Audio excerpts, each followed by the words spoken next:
Halo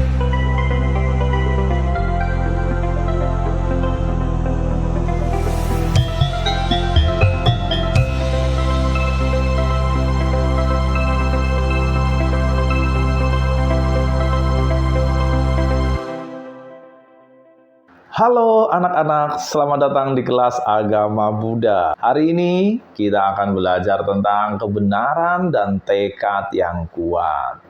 Marilah kita belajar dengan semangat dan tekun, membuka pikiran dan hati kita untuk memahami kebenaran dan tekad yang kuat. Mari kita mulai pembelajaran ini bersama saya, Bapak Roh Aksiadi. Namo Buddhaya.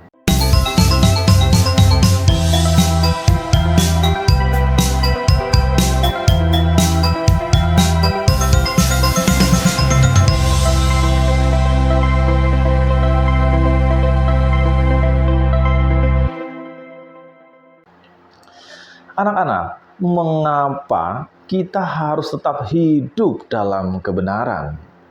Kemudian bagaimana caranya agar kita tetap teguh dalam kebenaran? Kemudian, mengapa memiliki tekad yang kuat dalam hidup sangat penting? Dan apa manfaatnya jika kita hidup dalam kebenaran dan memiliki tekad yang kuat? Mari kita bahas bersama. Anak-anak sudah siap? Let's go!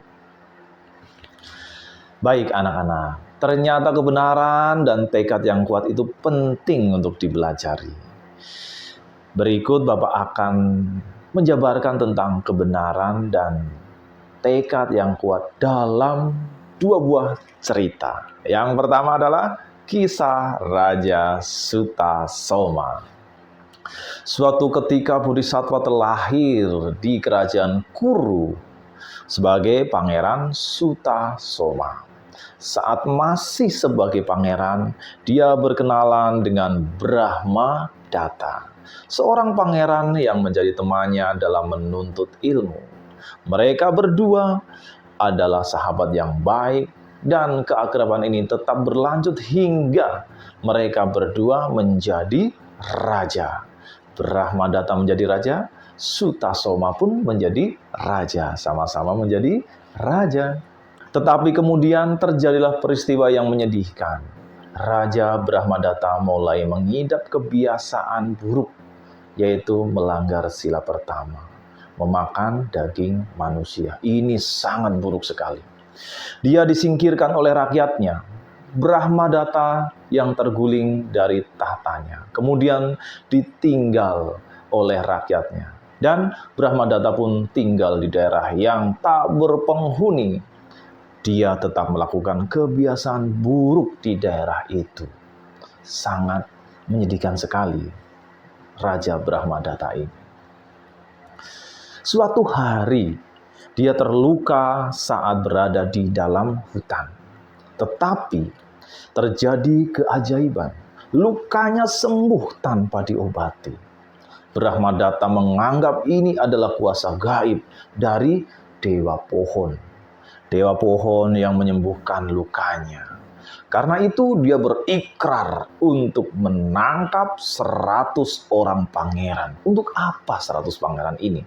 100 pangeran itu akan sebagai korban persembahan bagi Dewa Pohon.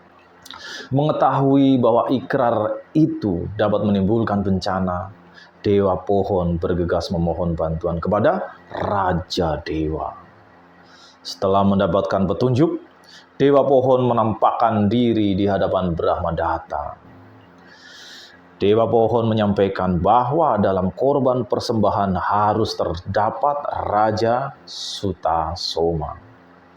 Bila tidak, maka persembahan ini menjadi tidak sempurna. Nah, Brahma Datta pun menyetujui. Brahma Datta berjanji akan menangkap Sutasoma. Saat ditangkap, Raja Sutasoma memohon kepada Brahma Datta untuk melepaskan agar dia dapat memenuhi sebuah utang janji pada seorang Brahmana. Dia berkata, pasti akan kembali untuk menjadi korban persembahan bagi Dewa Pohon setelah selesai melaksanakan janjinya terhadap Brahmana itu. Ternyata Raja Sutasoma benar-benar menepati janjinya, menepati ucapannya. Dia kembali dan membabarkan dharma bagi Brahmadatta setelah menyelesaikan tugasnya. Raja Sutasoma bahkan berhasil menyembuhkan kebiasaan buruk Brahmadatta sebagai pelanggaran sila yang pertama itu.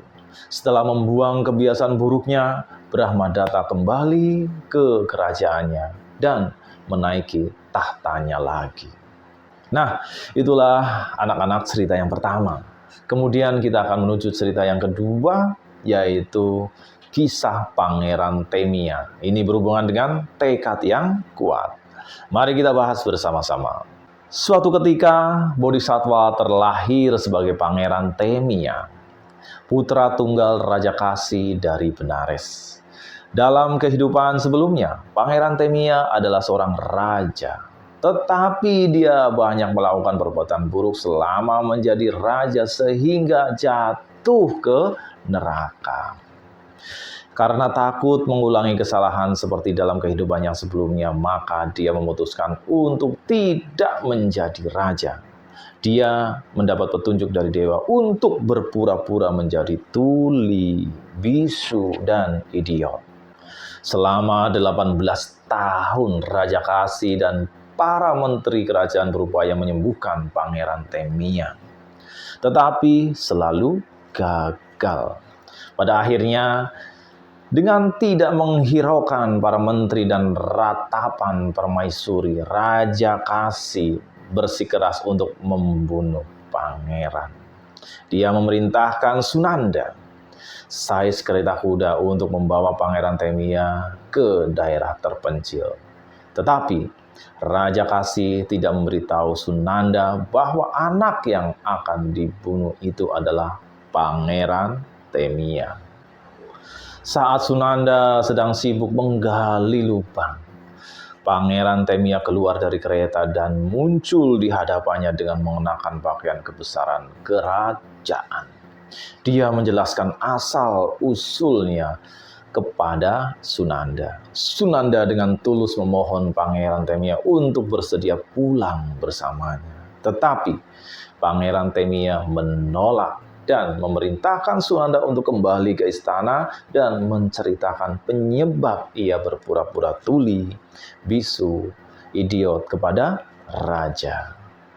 Setelah mendengar berita ini, Raja Kasi beserta permaisuri dan rakyat bersama-sama mencari Pangeran Temia serta memutuskan untuk menjalani kehidupan suci bersamanya. Simpulan dari pelajaran hari ini adalah yang pertama, hidup dalam kebenaran adalah penting karena ini menciptakan dasar etika, integritas, dan moral yang kuat dalam kehidupan kita. Yang kedua adalah cara agar kita tetap teguh dalam kebenaran adalah berpegang pada nilai-nilai dasar Dharma yang kuat dan etika yang baik serta berkomitmen untuk berbicara dan bertindak jujur, bahkan dalam situasi yang sulit. 3 adalah tekad yang kuat agar dorongan internal yang mendorong kita untuk mencapai tujuan dan berpegang pada nilai-nilai yang kita yakini. Dan yang keempat adalah hidup dalam kebenaran. Menjaga tekad yang kuat dan berpegang pada nilai-nilai yang benar adalah kunci untuk menciptakan kehidupan yang bermakna, membangun hubungan yang kuat, dan mencapai kepuasan dalam diri kita sendiri. Anak-anak, bagaimana pelajaran hari ini? Apakah kalian sudah bertambah pengalaman tentang kebenaran dan tekad yang kuat? Jika belum, silahkan baca kembali dan tonton ulang videonya. Setelah itu, kerjakan aktivitas latihan dan penilaian.